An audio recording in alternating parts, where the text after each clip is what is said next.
India news में आपका स्वागत है। मैं हूं आपके साथ हैदर जेतिया। ये खबरें दिखाते हैं सुपरफास्ट अंदाज में। पीएम मोदी आज हिमाचल और पंजाब के दौरे पर रहेंगे, जहां वो पहले पंजाब के ब्यास जाएंगे। यहां वो राधा स्वामी सत्संग का दौरा करेंगे और इसके बाद हिमाचल निकल जाएंगे।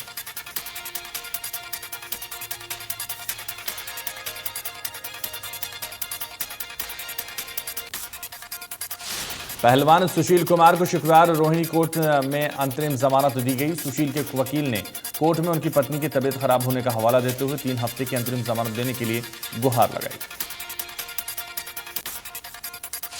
वकील ने कोर्ट को बताया कि सुशील की पत्नी बहुत बीमार है और वो चल फिर नहीं सकती है। डॉक्टरों ने सलाह दी है कि सर्जरी के बाद उन्हें कम से कम 10 दिन के आराम की जरूरत होगी। हरियाणवी डांसर और सिंगर सपना चौधरी पर लखनऊ की एक कोर्ट ने धोखाधड़ी के मामले में आरोप तय किया। सपना चौधरी के अलावा जुनैद अहमद, इबाद अली, अमित पांडे, रत्नाकर पांडे पर भी आरोप तय किए गए। 4 नवंबर को एसपीजीएम कोर्ट में सपना चौधरी समेत 5 आरोपी पेश हुए। एसपीजीएम कोर्ट ने अभियोजन को गवाही शुरू करने का आदेश दिया और गवाही के लिए गवाहों को 12 दिसंबर के लिए तलब किया गया है। सपना चौधरी पर पैसे लेने के बावजूद कार्यक्रम में नहीं आने का आरोप है और इस कार्यक्रम में प्रति व्यक्ति 300 रुपए का टिकट बेचा गया था। सपना चौधरी के कार्यक्रम में न आने पर दर्शकों ने काफी हंगामा भी किया था। सीएम मनोहर लाल आज गुरुग्राम दौरा करेंगे और मुख्य बस अड्डे के पास नवनिर्मित महावीर चौक अंडरपास का उद्घाटन करेंगे।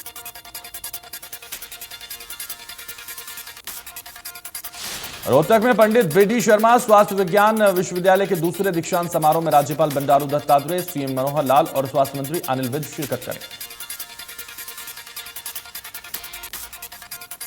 हरियाणा के कैबिनेट मंत्री चौधरी रणजीत सिंह चौटाला जिला परिषद चुनाव को लेकर कई गांवों का दौरा करेंगे और जनता से वोटों की अपील करेंगे। दिल्ली में नगर निगम के चुनाव की तारीखों का ऐलान कर दिया गया है। दिल्ली में 7 नवंबर से नामांकन शुरू होंगे और 14 नवंबर नामांकन की आखिरी तारीख होगी। उसके बाद 4 दिसंबर को वोटिंग होगी और 7 दिसंबर को मतगणना होगी। उन्होंने बताया कि 70 से 68 विधानसभा में 250 वार्ड निर्धारित हैं। दिल्ली केंद्र और दिल्ली विधानसभा एमसीडी से बाहर है। 13,665 पोलिंग बूथ होंगे और 250 में से 42 एससी की रिजर्व किया गया है। दिल्ली चुनाव आयोग ने कहा कि महिला पोलिंग बूथ का भी व्यवस्था होगी। नोटा का इस्तेमाल भी होगा। बैलेट पेपर उम्मीदवार का फोटो होगा और 1 लाख से अधिक सरकारी कर्मचारी होंगे। आज से ही मॉडल कोड ऑफ कंडक्ट लागू हो जाएगा।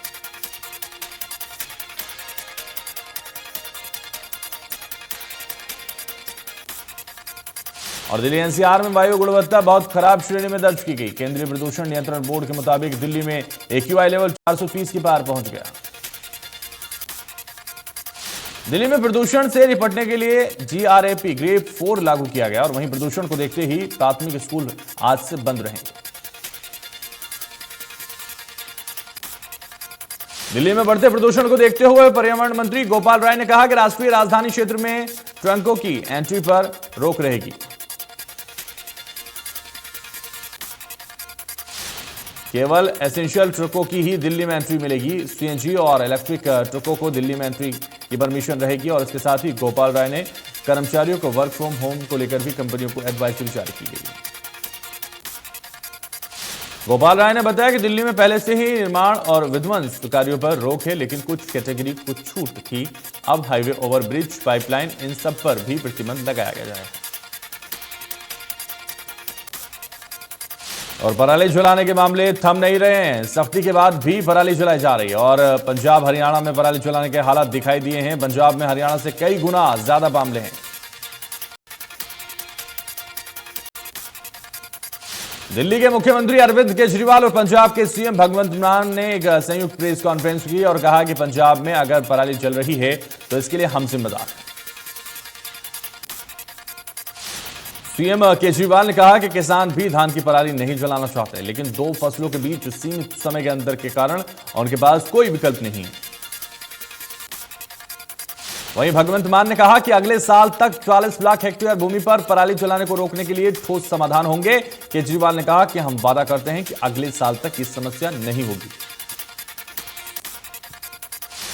केजरीवाल और मान ने दिल्ली के खराब एक्यूआई का सामना कर रहे हरियाणा और उत्तर प्रदेश के शहरों का जिक्र करते हुए कहा, यह पूरे उत्तर भारत से जुड़ी एक समस्या है जिसके लिए हर कोई जिम्मेदार है।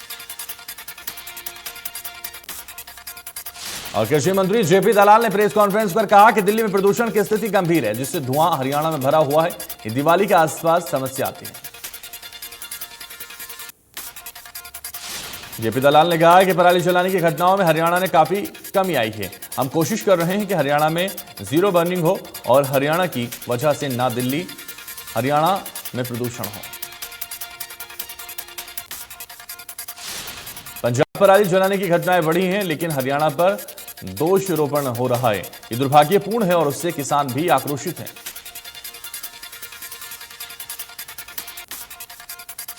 धर्मनगरी कुरुक्षेत्र में पराली जलाने के 287 मामले सामने आए हैं। किसानों पर 9.5 लाख का जुर्माना लगा है। प्रदेश में प्रदूषण फैलाने के मामले में धर्मनगरी चौथे स्थान पर है। दिल्ली एनसीआर में बढ़ते प्रदूषण के चलते स्टेज 4 लागू कर दी गई और जिसमें कई तरह की पाबंदियां लगाई गई हैं। स्टेज 4 लागू होने के बाद अब दिल्ली में डीजल के भारी वाहनों पर पूर्ण प्रतिबंध रहेगा। फरीदाबाद में पॉल्यूशन का लेवल 210 से ऊपर पहुंच चुका है। संबंधित विभागों के अधिकारी पॉल्यूशन लेवल को कम करने के लिए लाख दावे कर रहे हैं, लेकिन जमीनी हकीकत कुछ और ही दिखाई दे रही है।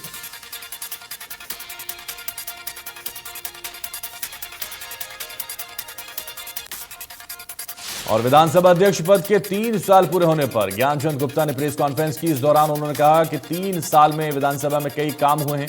सबसे बड़ी उपलब्धि है विधानसभा बनाने में रही है। और वहीं विधानसभा अध्यक्ष ज्ञानचंद गुप्ता ने कहा कि नए विधानसभा भवन के निर्माण का प्रस्ताव भी दिया हुआ है। मुझे उम्मीद है कि जल्द ही इसमें भी सफलता मिलेगी। विधायकों के परीक्षण के लिए सेवा केंद्र की स्थापना की गई है। सिरसा में रणजीत सिंह चौटाला ने कहा कि उपचुनाव में भव्य बिश्नोई की 15,000 के अंतर से जीत होगी। उन्होंने कहा कि आदमपुर में इनेलो का कोई वजूद नहीं है। चौधरी रणजीत सिंह ने कहा कि जहां भी प्रचार हो रहा है वहां लोग प्रधानमंत्री नरेंद्र मोदी और मुख्यमंत्री मनोहर लाल पर बहुत भरोसा करते हैं। उन्होंने कहा कि कई जगह उनका मुकाबला कांग्रेस के साथ है। इनेलो तो केवल एक जोन तक ही सिमट कर रह जाएगी। नांदोद हलके के कार्यक्रम में पूर्व वित्त मंत्री कैप्टन अभिमन्यु पहुंचे और इस दौरान कार्यकर्ताओं से मिलते हुए कहा कि आदमपुर के लोग चाहते हैं कि आदमपुर में विकास हो। आदमपुर में गठबंधन प्रत्याशी भारी बहुमत से जीतेगा। गुजरात और हिमाचल के चुनाव पर बोलते हुए उन्होंने कहा कि दोनों प्रदेशों में भारतीय जनता पार्टी की एक तरफा जीत होगी और गुजरात में रिकॉर्ड तोड़ जीत होगी।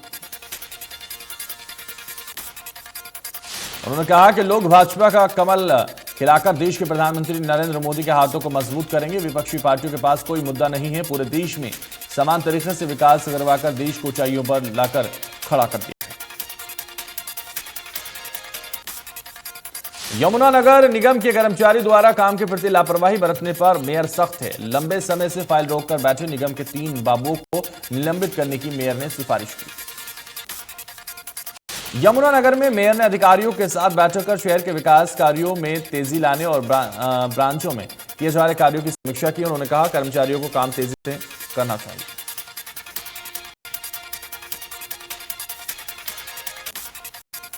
और प्रदेश में आज और कल होने वाले कॉमन एलिजिबिलिटी टेस्ट को लेकर इस बार सरकार ने परिवहन सुविधा के साथ साथ टेस्ट देने वाले बच्चों के लिए तमाम व्यवस्थाओं की तैयारी पूरी तरह से पुख्ता कर दी है।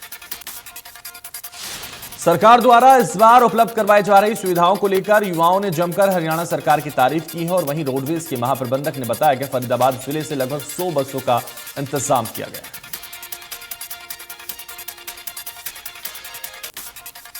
और भवानीखेड़ा के बस स्टैंड पर आज और कल होने वाली कॉमन एलिजिबिलिटी टेस्ट के लिए बसों की सीट रिजर्वेशन को लेकर परीक्षार्थियों की भीड़ उमड़ी, जिसके बाद बस स्टैंड पर परिवहन कर्मचारियों की ड्यूटी लगाई गई। हिसार में सीटी की परीक्षा के लिए बस बुकिंग को लेकर बवाल हो गया। रोडवेज वर्कशॉप में बुकिंग के लिए युवाओं की भीड़ उमड़ पड़ी। भीड़ को नियंत्रित करने के लिए पुलिस ने लाठीचार्ज किया और पुलिस की ओर से लाठीचार्ज होने से परीक्षार्थी भड़क गए और वर्कशॉप को रेलिंग तोड़ दी और जमकर हंगामा किया। धान की फसल काटने के बाद पराली में जगह जगह आग लगाने की घटनाओं से जुर्माना वसूलने आए पटवारी और एडीओ का भारतीय किसान यूनियन ने विरोध किया और दोनों कर्मचारियों को करीब 2 घंटे तक बंधक बना लिया। टोहाना में कर्मचारियों के बंधक बनाने की सूचना पर पुलिस पहुंची और कर्मचारियों को छुड़ाया। सोना के गांव खेड़ला में वार्ड 2 में जिला परिषद के चुनाव के चलते दर्जन भर से अधिक युवकों ने निर्दलीय प्रत्याशी कृष्णा तंवर के कार्यालय में तोड़फोड़ की और कार्यालय में मौजूद 2 युवकों के साथ मारपीट की। घायल दोनों युवकों को अस्पताल में भर्ती करवाया गया। सूचना मिलने पर पहुंची पुलिस ने मामला दर्ज कर जांच शुरू कर दी। बताया जा रहा है कि विपक्षी उम्मीदवार ने गांव से कार्यालय को हटाने की बात कहकर कार्यालय में तोड़फोड़ की।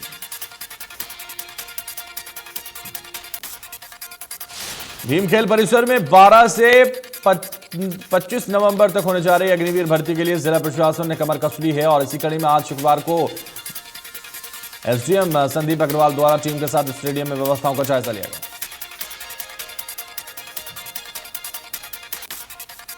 सिरसा जिले के पंचायती चुनावों को लेकर मतदान प्रक्रिया संपन्न करवाने के लिए शुक्रवार सुबह 11 बजे बनाला रोड चौधरी विश्वविद्यालय के मल्टीपर्पज हॉल में प्रथम पायलट रिहर्सल का आयोजन किया गया।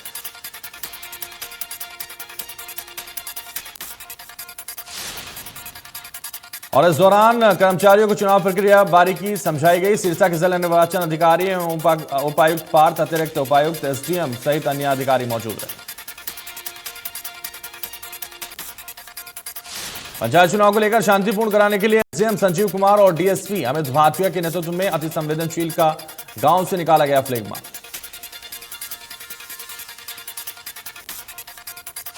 दमकोरा रोड स्थित जन स्वास्थ्य विभाग के बूस्टिंग स्टेशन के चैंबर में सांप घुसने से हड़कंप मच गया। सांप मिलने की सूचना पर पहुंचे वन्यजीव रक्षा दल की टीम ने सांप को काबू किया और उसे सुरक्षित जंगल में छोड़ दिया।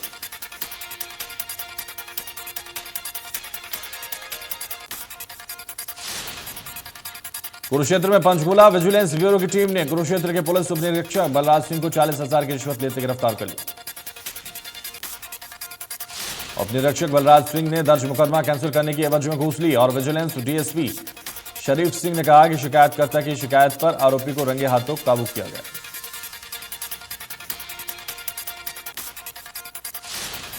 और मेवात के गांव अटेरना शमशाबाद में आने वाले सरपंच पक्ष के करीब 200 लोगों ने जीते हुए सरपंच के लोगों पर लाठी डंडा, फरसा और अवैध हथियार से हमला कर दिया। घायलों को अस्पताल में भर्ती करवाया गया। सूचना मिलने पर पहुंची पुलिस ने मामला दर्ज कर आगे की कार्रवाई शुरू कर दी और वहीं पीड़ितों ने हमलावरों के खिलाफ सख्त कार्रवाई की मांग की। और रोहतक में एमबीबीएस के छात्रों ने धरना प्रदर्शन किया। हरियाणा के सभी मेडिकल कॉलेजों में एमबीबीएस के छात्र धरने पर बैठे हैं। उनका कहना है जब तक सरकार इस पॉलिसी को खत्म नहीं कर देती तब तक उनका धरना जारी रहेगा।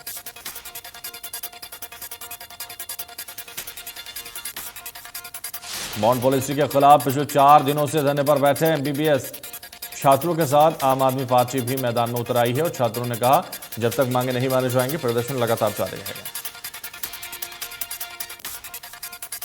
आम आदमी पार्टी के नेता अनुराग ढाड़ा ने एमबीबीएस छात्रों का समर्थन करते हुए कहा कि सरकार 7 साल तक छात्रों के भविष्य को गिरवी रखना चाहती है, जो किसी भी सूरत में बर्दाश्त नहीं होगा। सोनीपत में थाना साइबर क्राइम सेक्टर 23 की टीम को बड़ी सफलता हासिल हुई है और पुलिस ने एक नाइजीरियन और बेंगलुरु की रहने वाली एक महिला को गिरफ्तार किया। ऑनलाइन ठगी के माध्यम से लोगों से पैसे लेने के मामले में पहले भी 14 गिरफ्तार हो चुके हैं, जिनमें 6 नाइजीरियन और 8 भारतीय आरोपी गिरफ्तार हो चुके हैं।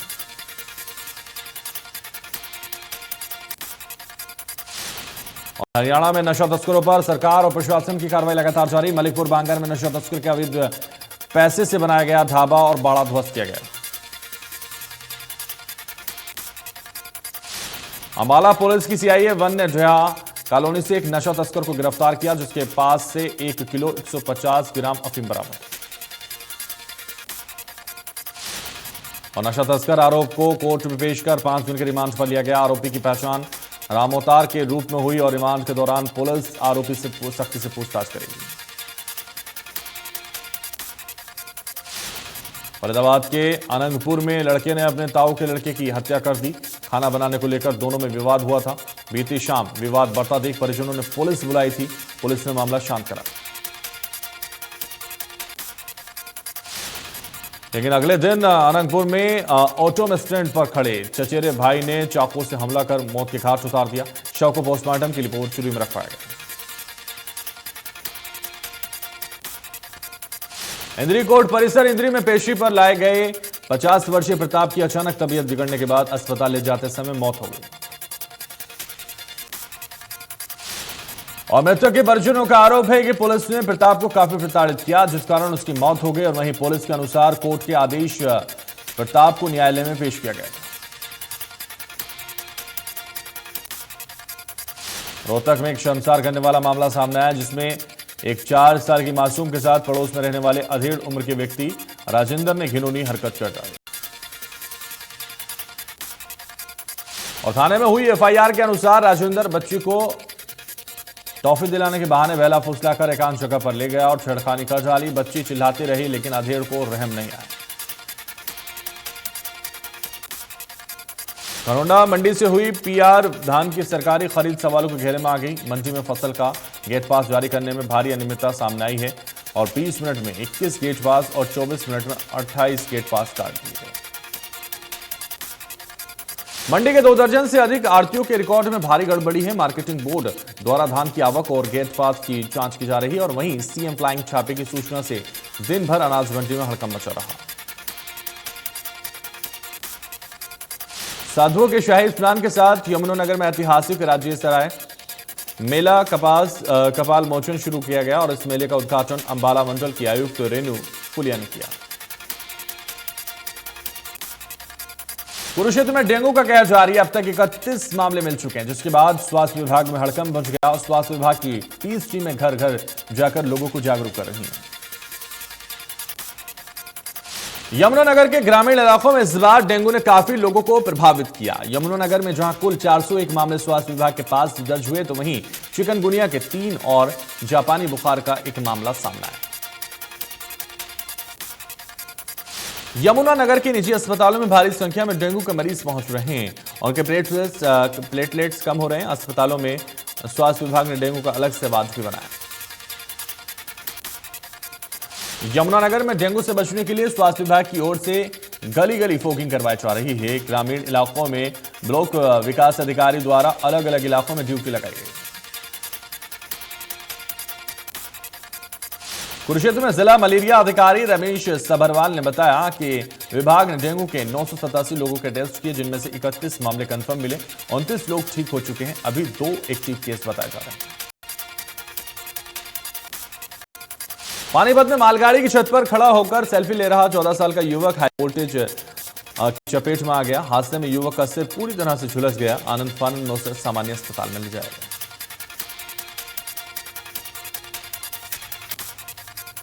और हिमाचल प्रदेश के कांगड़ा में कांग्रेस महासचिव प्रियंका गांधी वाड्रा ने एक जनसभा को संबोधित करते हुए, जब केंद्र में हमारी सरकार बनेगी तो हम अग्निपथ योजना को खत्म कर देंगे।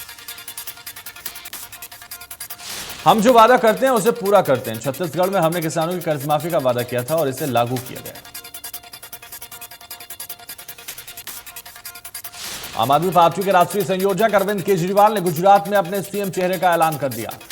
केजरीवाल ने ईसुदान गढ़वी को अपना सीएम पद का चेहरा घोषित कर दिया। केजरीवाल ने 29 अक्टूबर को सूरत में प्रेस कॉन्फ्रेंस पर लोगों से पूछा था कि वो किसे सीएम पद पर देखना चाहते हैं। पंजाब के अमृतसर में शिवसेना नेता सुधीर सूरी की गोली मारकर हत्या कर दी गई। घटना शहर के एक मंदिर के बाहर हुई। शिवसेना नेता मंदिर के बाहर धरना दे रहे थे और तभी भीड़ में किसी ने सूरी को गोली मार दी। इस घटना से इलाके में सनसनी फैल गई। बताया जा रहा है कि उन्हें कई राउंड गोलियां मारी गई हैं और पुलिस ने सूरी के शव को कब्जे में लिया और आगे की जांच में जुट गई।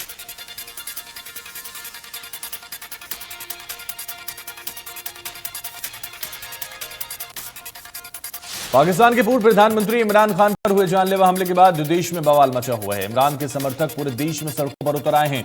नेशनल हाईवे को जाम कर दिया, पत्थरबाजी कर रहे हैं। इमरान खान के पैर में 3-4 गोलियां लगी।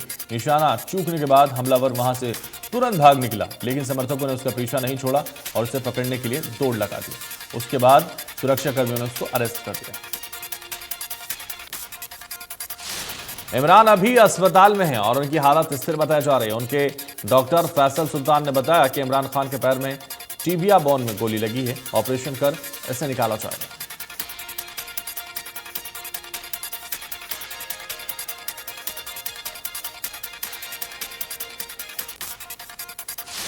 बॉलीवुड की देसी गर्ल प्रियंका चोपड़ा जोनस करीब 3 साल बाद भारत वापस आई हैं। ऐसे में वो मुंबई में अपना खास समय बिता रही हैं और इस बीच प्रियंका ने अपने इंस्टाग्राम पर एक वीडियो शेयर किया जिसमें वो मुंबई आने के बाद मरीन ड्राइव पहुंची और वहां खूब मस्ती की।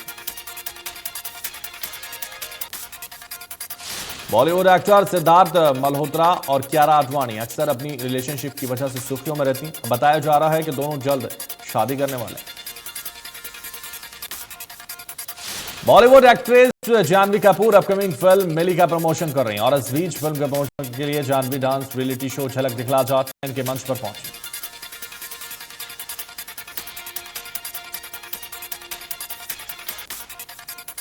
साल 2009 में आए जेम्स कैमरून की फिल्म अवतार ने पूरी दुनिया में धूम मचा दी। अब इस फिल्म का दूसरा पार्ट अवतार द वे ऑफ वाटर पूरे 13 साल बाद रिलीज होने जा रहा है। मेकर्स ने इस फिल्म का ट्रेलर रिलीज कर दिया। सुपरस्टार सलमान खान के बाद अब बॉलीवुड के शहंशाह अमिताभ बच्चन की सुरक्षा बढ़ा दी गई है। महाराष्ट्र सरकार ने उन्हें एक्स कैटेगरी की सुरक्षा दी। इससे पहले बिग बी को मुंबई पुलिस की सामान्य सुरक्षा दी गई थी।